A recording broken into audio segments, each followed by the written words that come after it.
السلام عليكم ورحمة الله وبركاته. إن الحمد لله نحمده ونستعينه ونستغفره ونعوذ بالله من شرور أنفسنا ومن سيئات أعمالنا. من يهده الله فلا مضل له ومن يضلله فلا هادي له. أشهد أن لا إله إلا الله وحده لا شريك له وأشهد أن محمدا عبده ورسوله.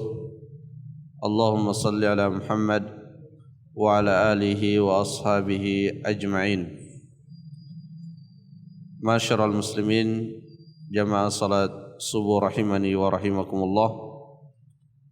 Alhamdulillah, pada kesempatan ini kembali kita melanjutkan kajian kita dalam tafsir Al-Quran. Alhamdulillah, pada pertemuan yang sebelumnya kita telah menyelesaikan penjelasan surah Al-Insyirah, di mana di surah ini Allah Subhanahu wa taala menjelaskan beberapa hal.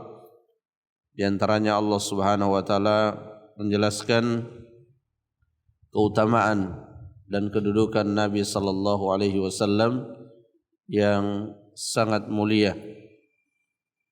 Kemudian Allah juga menjelaskan kepada kita semua bahwa setiap kali ada kesulitan, maka pasti setelahnya ada jalan keluar berupa kemudahan. Dan di bagian akhir ayat Allah Subhanahu wa taala mengingatkan kita untuk memanfaatkan waktu, di mana setiap kali kita selesai dari suatu pekerjaan, maka hendaknya kita berpindah ke pekerjaan yang berikutnya. Ketika kita selesai dari urusan-urusan duniawi kita, maka hendaknya kita menuntaskan dan menyelesaikan urusan-urusan yang berkaitan dengan status kita sebagai hamba Allah Subhanahu wa taala. Jamaah salat subuh rahimani wa rahimakumullah. Kemudian kita lanjutkan pada penjelasan surah yang berikutnya, yaitu surah At-Tin. A'udzu billahi minasyaitonir rajim. Bismillahirrahmanirrahim. Wat-tini waz-zaitun wa turi sinin wa hadzal baladil amin. Laqad khalaqnal insana fi ahsani taqwim thumma radadnahu asfala safilin. Illa alladhina amanu wa 'amilus salihati falahum ajrun ghairu mamnun. Fama yukadzibuka ba'du biddin alaysallahu biahkamil hakimin. Surah At-Tin termasuk di antara surah Makkiyah, surah yang Allah Subhanahu wa taala turunkan sebelum beliau hijrah ke Madinah. Dan seperti surah-surah yang sebelumnya, surah ini juga diawali dengan sumpah.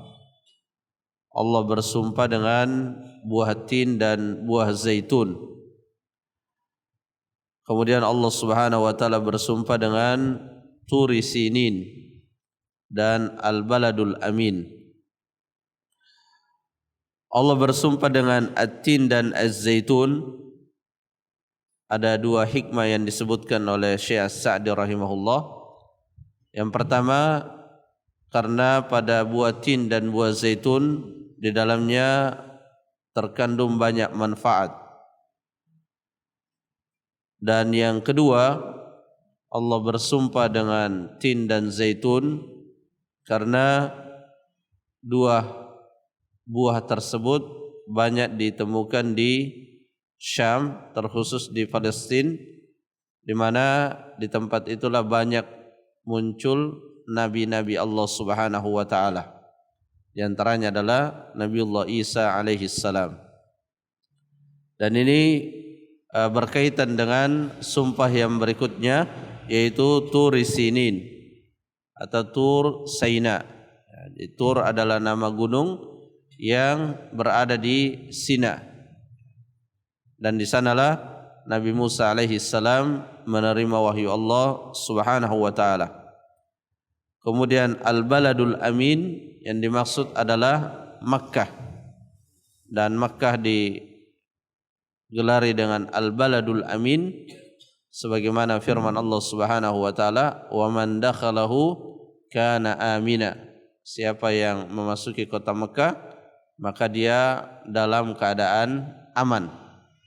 Bahkan yang aman di kota Mekah bukan hanya manusia, ya, termasuk di dalamnya hewan dan tumbuh-tumbuhan itu aman, di mana di dalam wilayah haram tidak boleh bagi seseorang memburu binatang-binatang yang ada di Mekah. Demikian pula tanaman-tanaman tidak boleh dicabut dan tidak boleh ditebang. Allah Subhanahu wa taala bersumpah sebagaimana yang sering kita ulang-ulang, bahwa Allah bersumpah dengan makhluk apa saja yang Allah kehendaki. Sedangkan bagi manusia tidak dibenarkan bersumpah kecuali dengan nama Allah Subhanahu wa taala. Bersumpah dengan selain nama Allah ini termasuk di dalam kategori syirik.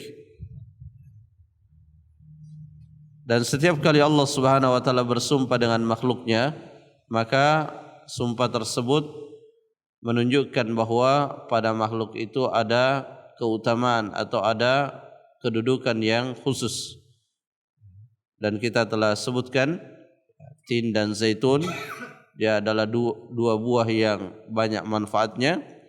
Kemudian Turi Sina itu adalah tempat di mana Nabi Musa menerima wahyu, dan Al-Baladul Amin yaitu Makkah adalah tempat di mana Nabi sallallahu alaihi wasallam menerima wahyu. Dan sangat banyak keutamaan-keutamaan yang Allah sebutkan terkait dengan Makkah.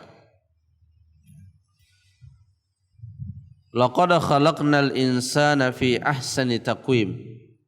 Inilah yang biasa dikenal dengan jawabul qasam. Ini yang melatar belakangi Allah Subhanahu wa taala bersumpah. Jadi pesan yang akan Allah sampaikan di balik sumpah yang Allah sebutkan di awal-awal ayat itu adalah laqad khalaqnal insana fi ahsani taqwim. Sungguh kami telah menciptakan manusia dalam sebaik-baik bentuk. Di ayat ini Allah Subhanahu wa taala menggunakan dhamir atau kata ganti khalaqna, nahnu, kami. Dan kalau kita telusuri ayat-ayat Al-Quran, ketika Allah Subhanahu wa taala menggunakan kata ganti untuknya, kita akan dapati terkadang Allah menggunakan ana dan saya, dan terkadang juga menggunakan nahnu atau kami. Seperti di surah Al-Jin ayat 56 Allah berfirman, "Wa ma khalaqtu al-jinna wal insa illa liya'budun."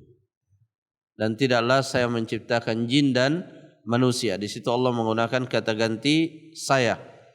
Kemudian di ayat ini Allah menggunakan kata ganti kami. Nah, ketika Allah Subhanahu wa taala menggunakan kata ganti ana yang bermakna aku atau saya, maka ini menunjukkan ketauhidannya, keesaannya, di mana dialah satu-satunya yang benar untuk diibadahi. Dan ketika Allah Subhanahu wa taala menggunakan kata ganti nahnu atau kami, maka itu menunjukkan keagungannya. Jadi Allah menggunakan kata ganti kami itu tujuannya at-ta'zim, untuk menunjukkan keagungannya.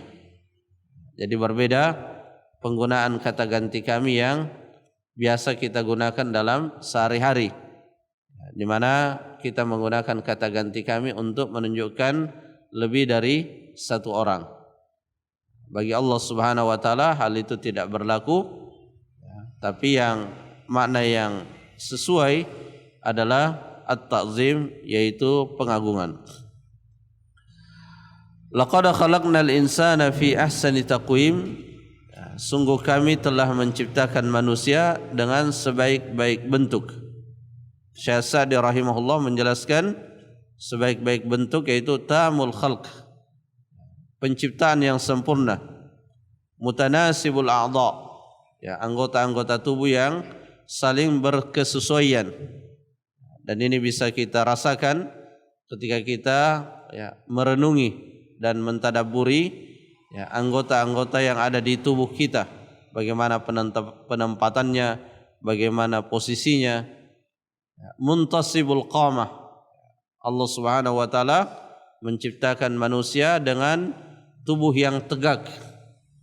Kita bisa perhatikan binatang, tidak ada yang tubuhnya tegak seperti manusia. Kalau binatang sejajar antara kepalanya dengan duburnya, tapi manusia Allah ciptakan dengan sebaik-baik bentuk. Makanya ketika di zaman Rasulullah sallallahu alaihi wasallam ada seseorang yang menggunakan pakaian dan pakaiannya itu menutupi mata kakinya. Kemudian Rasulullah sallallahu alaihi wasallam memerintahkan supaya diangkat pakaian itu supaya tidak menutupi mata kakinya. Orang itu mengatakan ada cacat, ada sesuatu yang tidak bagus untuk dilihat di situ. Kemudian Nabi mengatakan, Nabi sallallahu alaihi wasallam menyampaikan bahwa Allah Subhanahu wa taala telah menciptakan manusia dengan sebaik-baik bentuk. Ya, betapapun di manusia ada kekurangan secara fisik, tapi secara hakikat Allah telah menciptakannya dengan sebaik-baik bentuk. Di zaman Khalifah Abu Ja'far Al-Mansur, ya, pernah terjadi suatu kejadian yang berkaitan dengan permasalahan talak, di mana salah seorang kerabat dari Abu Ja'far Al-Mansur yang bernama Isa bin Musa, dia mengatakan kepada istrinya, engkau tertalak jika engkau tidak lebih indah daripada bulan. Maka ucapan tersebut setelah dia mengucapkannya baru dia sadari ternyata hal ini bisa berakibat istrinya benar-benar tertalak. Ya, dan kita pahami bersama bahwa di dalam urusan talak itu bercandanya dianggap serius, sehingga permasalahan tersebut dia sampaikan kepada Khalifah, kepada Abu Ja'far Al-Mansur, dan Abu Ja'far Al-Mansur ya mengumpulkan para ulama untuk mengetahui apa status ucapan dari Isa bin Musa, apakah itu ucapan yang bisa mengakibatkan tertalaknya istrinya atau tidak. Maka ketika para ulama yang hadir dimintai pendapatnya, sebagian mengatakan bahwa istrinya telah tertalak, karena di dalam banyak perumpamaan keindahan itu selalu yang diambil sebagai perumpamaan permisalan adalah bulan. Orang-orang Arab sering ketika melihat orang yang rupawan, mereka mengatakan kal qamar, seperti bulan. Ada beberapa ulama yang pada waktu itu belum sempat berbicara, kemudian dimintai pendapatnya dan mengatakan tidak, istri daripada Isa bin Musa itu tidak tertalak. Kenapa? Karena manusia lebih baik bentuknya daripada bulan. Dan menyebutkan ayat ini, laqad khalaqnal insana fi ahsani taqwim. Allah Subhanahu wa taala telah menciptakan manusia dengan sebaik-baik bentuk. Ini bentuk secara fisik. Sebagaimana Allah sebutkan juga dalam ayat yang lain, alladzi khalaqaka fasawwaka fa'adalak. Kemudian di surah Al-Isra Allah Subhanahu wa taala juga menyebutkan walaqad karramna bani Adam. Ya, sungguh kami telah memuliakan anak Adam. Dan di antara kemuliaan lain yang ada pada manusia, di mana manusia ini diciptakan oleh Allah Subhanahu wa taala dengan kedua tangan Allah. Ya, seperti di ayat Al-Qur'an disebutkan, ma mana'aka an tasjuda lima khalaqtu biyadai.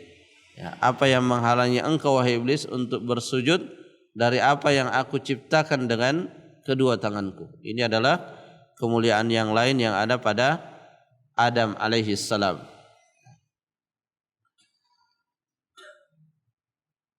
Dan Allah Subhanahu wa taala menyebutkan hal ini, menyebutkan tentang penciptaan manusia dengan sebaik-baik bentuk tidak lain agar manusia mensyukuri hal tersebut. Setiap kali Allah Subhanahu wa taala menyebutkan nikmat yang Allah berikan kepada manusia, maka tujuan daripada penyebutan nikmat itu adalah agar kita mensyukurinya.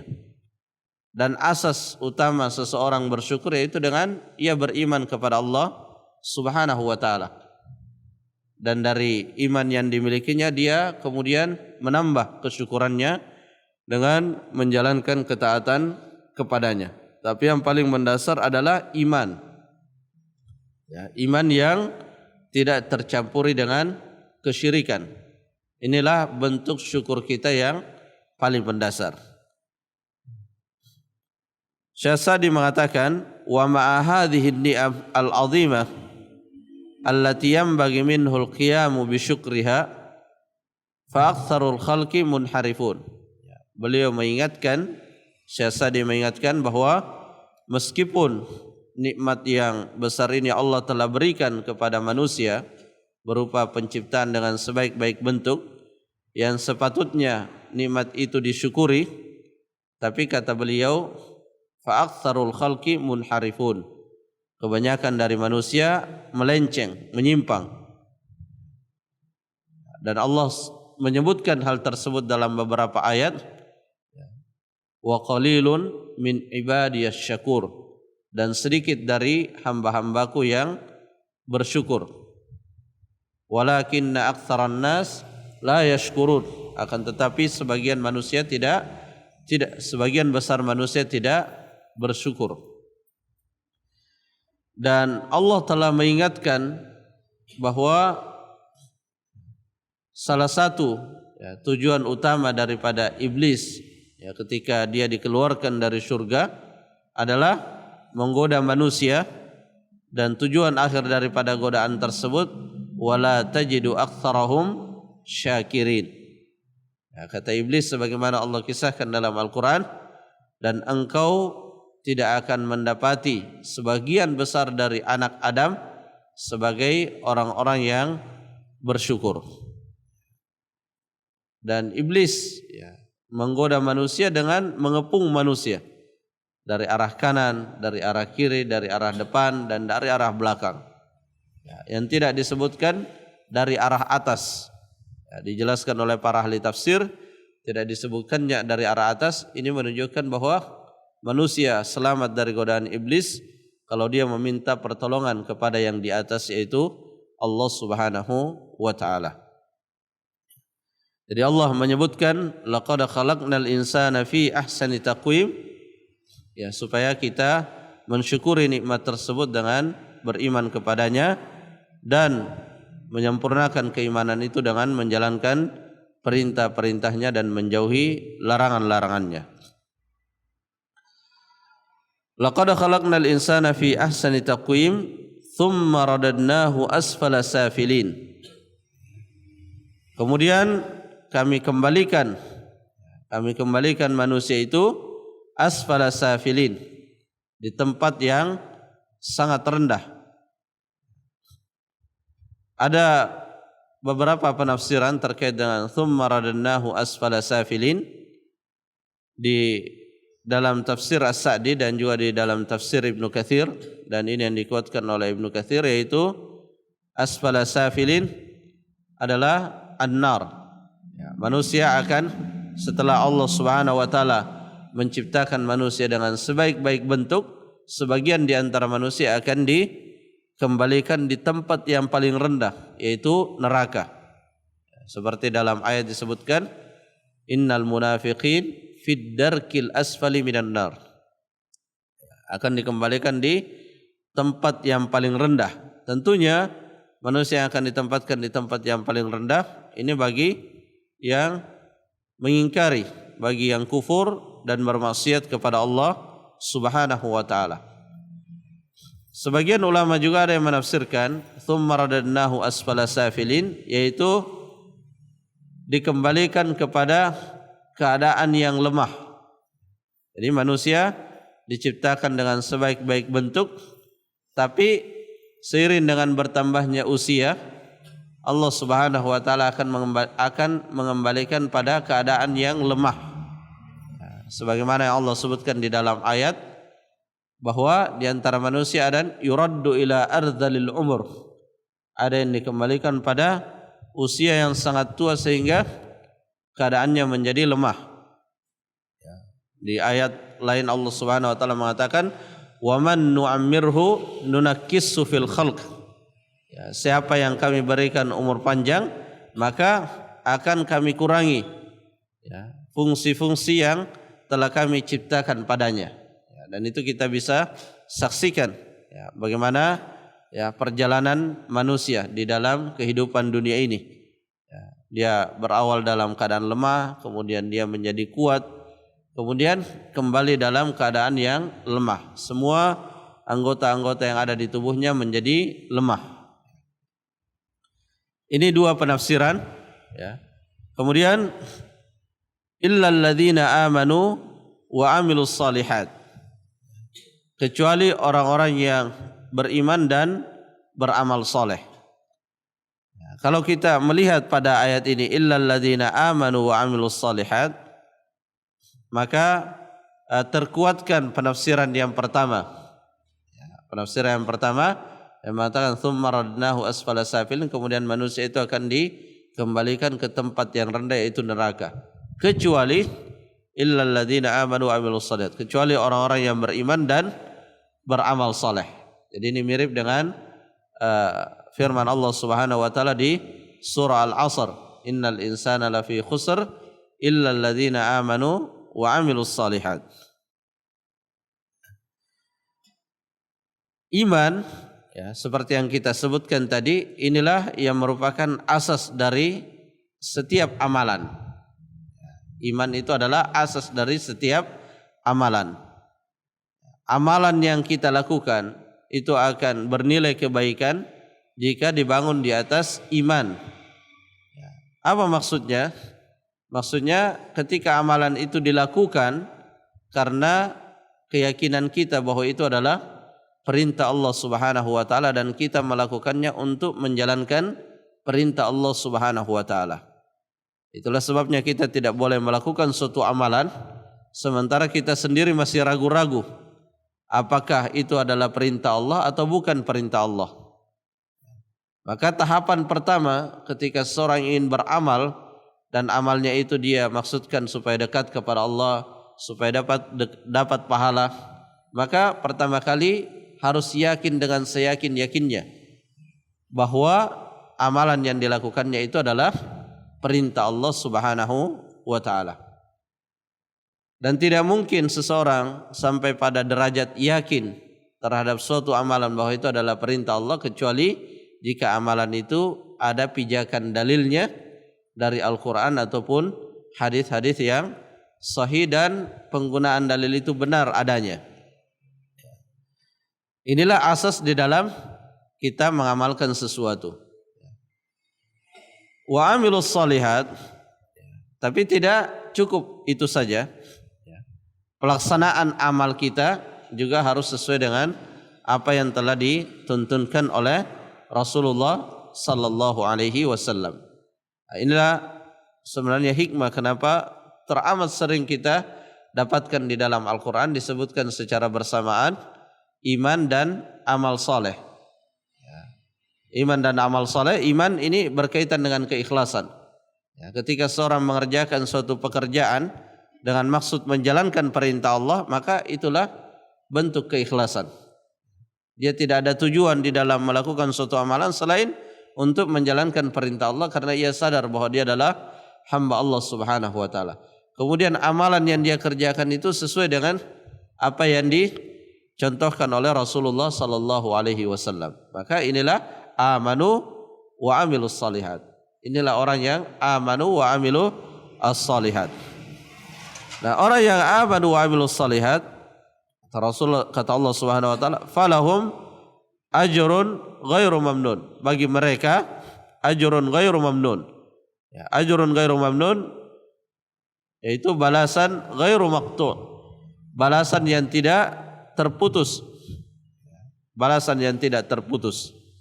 Ya, karena surga Itu adalah balasan dan kenikmatannya tidak terputus. Akan selamanya dirasakan oleh manusia. Fama yukadzibuka ba'du biddin. Kemudian setelah menyebutkan ya, kenikmatan-kenikmatan yang Allah berikan kepada manusia, Allah kemudian bertanya kepada kita, kepada manusia, fama yukadzibuka ba'du biddin. Apa yang membuat engkau mendustakan terhadap ad-din? Ya, ad-din ada yang menafsirkan agama Islam, ada juga yang menafsirkan hari akhirat. Dan satu kaidah yang sering diulang-ulang oleh Syekh Muhammad bin Shalih Al-Utsaimin rahimahullah dan para ahli tafsir yang lain, bahwa ketika dalam suatu ayat ada beberapa tafsiran dan tafsiran-tafsiran tersebut tidak saling bertentangan satu sama lain, maka ayat tersebut bisa dimaknai dengan keseluruhan makna-makna tersebut selama tidak saling bertentangan. Syekh Sa'di rahimahullah mengatakan, ayyu syai'in yukadzibuka ayyuhal insan biyaumil jazaa'i 'alal a'mal. Apa yang membuat engkau wahai manusia mendustakan hari pembalasan.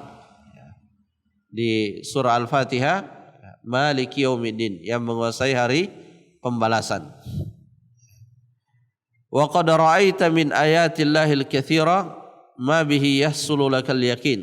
Padahal kata beliau, engkau telah melihat ayat-ayat Allah yang sangat banyak, baik yang kauniyah ataupun yang qauliyah, yang sudah mencukupi untuk engkau yakin terhadap yang namanya hari pembalasan. Dan nikmat-nikmat yang Allah berikan kepada kita, ya, nikmat yang Allah berikan kepada kita itu sesungguhnya mengingatkan kita akan adanya hari pembalasan. Karena Allah berfirman di dalam surah At-Takatsur, "Tsumma latus'alunna yawma idzin 'anin na'im." Kemudian akan ditanya tentang nikmat yang telah diberikan kepadanya. Ya, waktu mendengar ayat ini ada Arab Badui datang kepada Nabi sallallahu alaihi wasallam, "Wahai Rasulullah, kalau saya apa yang akan ditanyakan? Yang saya makan tiap hari hanya air putih dan kurma saja." Ya, kata Rasulullah, itu juga akan ditanyakan. Jadi semua akan ditanyakan. Apalagi ya, manusia pada hakikatnya dia hanya berpindah dari satu kenikmatan kepada kenikmatan yang lainnya.